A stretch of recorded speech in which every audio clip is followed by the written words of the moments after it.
Oi, pessoal. Bem-vindos a mais essa nossa conversa. Hoje a gente tem um material bem bacana que um ouvinte compartilhou, um trecho, na verdade, bem substancial de um livro de tecnologia que parece que vai agitar um pouco as coisas. Nossa ideia aqui é mergulhar nessas páginas, sabe, e tirar dali o que for mais, assim, impactante, as ideias que fazem a gente pensar mesmo. E um livro da vez é o Inteligência Artificial do Kai-Fu Lee. O título original é AI Superpowers, China, Silicon Valley and the New World Order. Já dá uma pista do que vem por aí, né? Com certeza. Então, vamos dar uma olhada no que esses trechos trazem para a gente. Primeiro, essa ascensão da China na IA, né, comparando direto com o Vale do Silício. Depois, o impacto do AlphaGo na China, que ele chama de momento Sputnik. Vamos falar também da mudança de foco da IA, tipo, saindo da descoberta para a implementação e como os dados viraram a chave. Isso. E o que é exatamente esse tal de Deep Learning? Vamos ter que desmistificar um pouco. Exato. E tem mais. O ecossistema digital chinês, que é quase um universo paralelo. O2O, WeChat, pagamento móvel para todo lado. As 4 ondas da IA que o Lee descreve. E a visão dele sobre a verdadeira crise, que não são robôs exterminadores, mas sim desemprego, desigualdade. Bem pé no chão, né? E claro, as propostas dele para a gente lidar com esse futuro. Tudo isso com a história pessoal do autor como pano de fundo. Ufa, bastante coisa. Bastante mesmo. Mas antes de entrar nos conceitos, acho que vale a pena falar um pouquinho sobre quem é o Kai-Fu Lee, né? Ele não é qualquer um nessa discussão. Boa ideia. Então, ele é um investidor de risco super importante, fundou a Sinovation Ventures, mas a carreira dele, olha, já foi presidente do Google China, teve cargos altos na Microsoft, na Apple, e a base dele é técnica. Ele tem um doutorado em IA pela Carnegie Mellon, ou seja, o cara entende tanto da tecnologia quanto do negócio. E ele viveu nesses dois mundos, China e Estados Unidos. E tem um detalhe pessoal que ele mesmo conta no livro e que acho que molda muito a visão dele. Ele teve uma batalha séria contra o câncer e isso parece ter mudado totalmente a perspectiva dele sobre o trabalho, a vida, o propósito da tecnologia. Isso adiciona uma camada bem humana à análise, né? Sem dúvida. E o que fica claro nesses trechos é que o foco principal é essa análise da briga, da competição entre China e Estados Unidos na corrida da IA. O argumento central dele é que a China não está só chegando junto, não. Em várias frentes da IA, ela está, potencialmente passando os Estados Unidos. E por quê? Bom, por uma combinação de fatores, né? Primeiro, um volume de dados que a gente mal consegue imaginar. Segundo, um mercado super competitivo que ele diz que forma empreendedores gladiadores. E terceiro, um apoio forte do governo. Entendi. E o livro vai além da tecnologia. Ele explora como a IA mexe com tudo: economia, trabalho, sociedade, nossa vida pessoal mesmo. E como você falou, ele puxa a discussão dos medos de ficção científica para um lugar mais real, o impacto no emprego e na desigualdade. Daí ele tenta traçar um caminho para o futuro, um caminho que valorize o que é nosso, o que é humano. Certo, então vamos começar por esse tal momento Sputnik da China que você mencionou.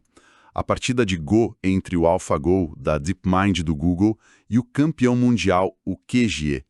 O livro descreve a cena, né? O QGE super confiante, mestre do jogo, e de repente ele fica visivelmente abalado pela IA. Exatamente. Ganhar do campeão mundial de Go era visto como um marco gigantesco para a IA. O jogo é complexo pra caramba. E essa vitória do AlphaGo, que foi transmitida para milhões na China, Teve um efeito catalisador. Foi um choque. Nos Estados Unidos, talvez foi visto mais como, legal, mais uma do Google. Mas na China, foi tipo um chamado. Como o Sputnik foi para os Estados Unidos lá em 57, sabe? Que acelerou a corrida espacial. O AlphaGo deu um gás enorme na corrida pela IA na China. e o governo chinês agiu rápido, então. Muito rápido. Lançaram um plano super ambicioso para virar líder mundial em IA até 2030. E segundo o livro, o resultado foi quase imediato. O investimento em startups de IA na China explodiu. Passou até os Estados Unidos já em 2017. Uau! E isso conecta com outro ponto-chave do livro. A IA saindo da era da descoberta e entrando na era da implementação. O que isso significa na prática? Basicamente, é uma mudança de foco. Por muito tempo, os grandes saltos na IA, como o próprio Deep Learning, vieram de um grupo pequeno de pesquisadores top, a maioria no Ocidente. Pensar nos pioneiros, Hinton, LeCun. O foco era na teoria, na descoberta. Falando nisso, Deep Learning, aprendizado profundo. Dá para simplificar? Pelo que eu peguei do livro, são tipo redes neurais, que imitam um pouco o cérebro, mas que precisam de dados, muitos dados, e poder de computação para aprender. Elas não pensam, mas ficam ótimas em achar padrões para tarefas específicas, né? Tipo reconhecer foto, traduzir, recomendar coisa. É a IA estreita. Perfeito, é isso.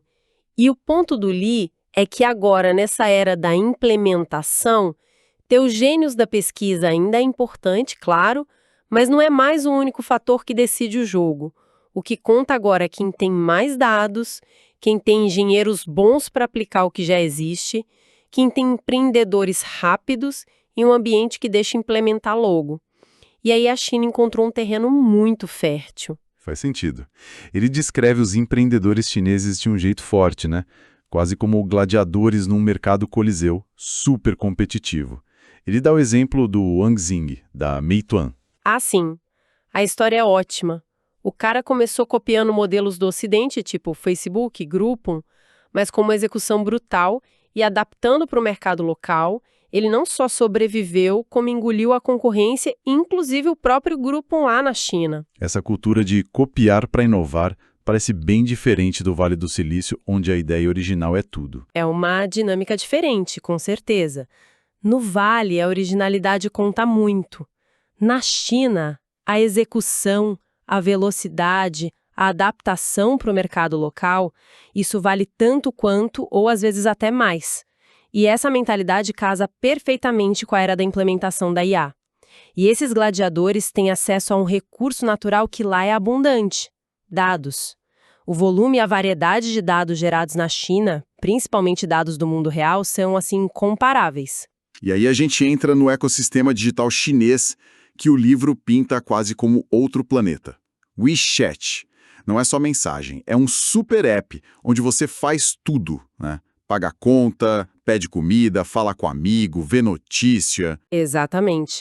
E junto com isso veio a revolução do OOO, o Online to Offline, que misturou o digital com o serviço físico de um jeito muito profundo. Entrega de comida, bicicleta compartilhada e, claro, pagamento móvel. Alipay, WeChat Pay virou padrão para tudo, do mercado ao vendedor de rua. Você passa dias sem usar dinheiro vivo lá. Caramba! E a consequência é que tudo vira dado, né? Para onde a pessoa vai, o que come, como paga, o que compra. O livro até cita uma fintech, a Smart Finance, que usa dados que parecem nada a ver, tipo quão rápido você digita no celular ou o nível da bateria, para avaliar risco de crédito. E funciona melhor que banco. É impressionante e um pouco assustador, sim. Mostra o poder desses dados. E essa cultura de ir para o mundo real, que o Lee chama de abordagem pesada, heavy, das startups chinesas, gerenciar frota de entrega, logística, contrasta com a preferência do Vale por modelos leves, light, mais focados no software, na plataforma. Essa disposição chinesa para o trabalho sujo gera mais dados ainda e dificulta a entrada de concorrentes. E aí o Lee organiza tudo isso naquelas 4 ondas da IA. Acho que ajuda a visualizar o progresso. A primeira onda, ele diz, é a IA da internet. Basicamente, algoritmo de recomendação, que a gente já conhece. Google, Amazon, Netflix, mas também as gigantes chinesas como a Toutiao, que personaliza a notícia sem editor humano. Isso. Aí vem a segunda onda, IA de Lemócios. Aqui a IA otimiza processos dentro das empresas, usando dados mais estruturados. Já falamos da Smart Finance para crédito, mas ele cita também a RX Thinking, com diagnóstico médico para ajudar radiologista, e a IA Flytech, que usa IA para analisar caso jurídico e ajudar a juiz a ser mais consistente. A terceira onda é a IA de percepção. É quando a IA começa a ver e ouvir o mundo físico com sensor, reconhecimento facial, de voz, tipo Alexa, Google Home.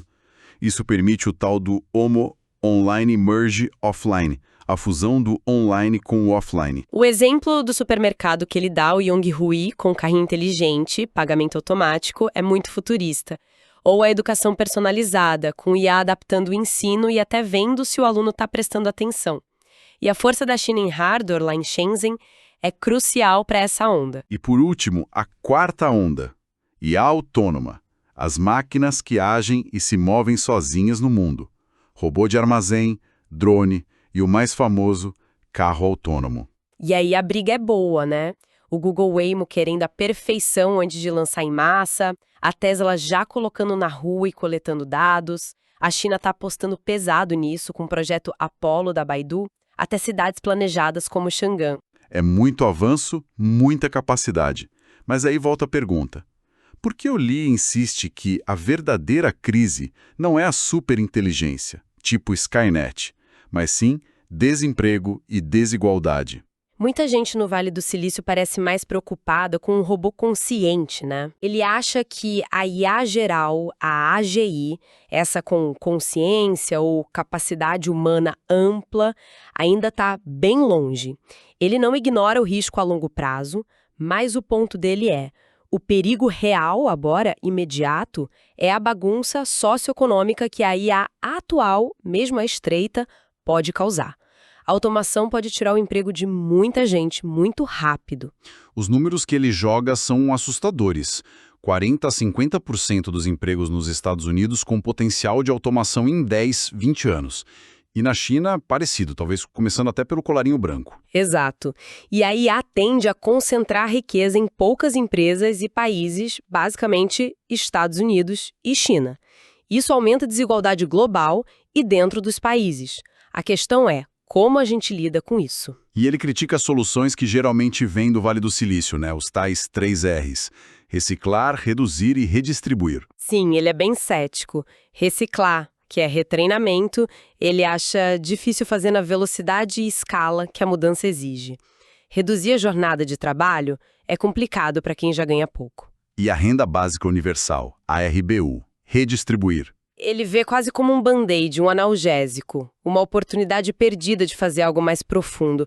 Ele critica essa mentalidade meio varinha mágica do Vale, de achar uma solução tecnológica simples para um problema social super complexo e humano. Então, qual é a proposta dele? Esse caminho mais humanista? É, influenciado pela experiência dele com o câncer, onde ele sentiu na pele o valor do cuidado, da conexão humana, que máquina nenhuma substitui. Ele propõe uma mudança cultural mesmo. A gente precisa valorizar mais o que é humano. Amor, compaixão, criatividade, empatia, servir ao outro. Mas como transformar isso em estrutura social e em economia? Ele imagina novos tipos de trabalho baseados na colaboração humano-IA. Pensa num médico que use a IA para diagnóstico, mas dedica o tempo dele à conversa com o paciente, a explicar, a confortar. Um consultor financeiro que ajuda não só com planilha, mas com a ansiedade sobre dinheiro. Haveria um crescimento grande nos serviços focados no ser humano, cuidadores, professores, artistas, mentores, e ele defende um investimento de impacto social, que priorize criar esses empregos humanistas, não só o lucro pelo lucro. E a ideia da Bolsa de Investimento Social? Qual a diferença para a RBU? A ideia é que, em vez de dar dinheiro sem condição, o governo pagaria uma bolsa para quem dedicasse tempo a atividades importantes para a sociedade, mas que o mercado não paga bem. Cuidar de criança, de idoso, trabalho voluntário, estudar, fazer arte. E de onde viria o dinheiro? Dos impostos sobre os lucros gigantescos que a IA vai gerar. Para ele, a diferença-chave que essa bolsa incentiva o engajamento, reforça valores humanos. Diferente da RBU, que ele teme que possa levar à passividade. A inspiração veio dos voluntários que ele viu em lugares como o mosteiro Fo Guangjiang, durante a recuperação dele. Faz sentido a lógica. Bom, vamos recapitular rapidinho então os pontos principais que a gente tirou desses trechos, para organizar as ideias. Vamos lá. A gente viu o momento Sputnik chinês com a AlphaGo, acelerando a IA por lá, entendeu a mudança para a era da implementação, onde dado e execução são chave, o que favoreceu a China. Falamos do Deep Learning como motor disso tudo, exploramos o ecossistema digital chinês O2O, WeChat, pagamento móvel como uma fonte massiva de dados. Percorremos as 4 ondas da IA: internet, negócios, percepção e autônoma.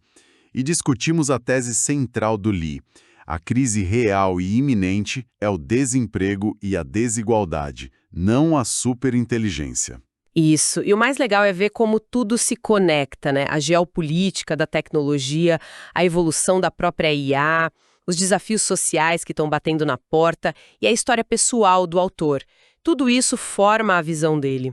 A experiência com câncer parece ter sido um divisor de águas para ele questionar a busca incessante por otimização e valorizar o lado humano. É verdade.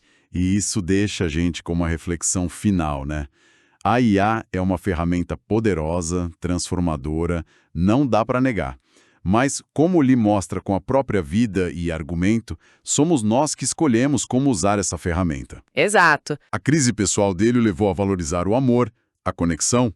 A pergunta que fica para a gente, para a sociedade, é como a gente pode usar todo esse poder da IA, toda a abundância que ela pode criar, não só para ser mais eficiente ou lucrar mais, mas para ativamente fortalecer o que nos faz humanos. Nossa capacidade de cuidar, de criar, de se conectar de verdade. Fica aí a provocação. Com isso, a gente encerra essa nossa exploração do material de hoje. Obrigado pela companhia e até a próxima conversa.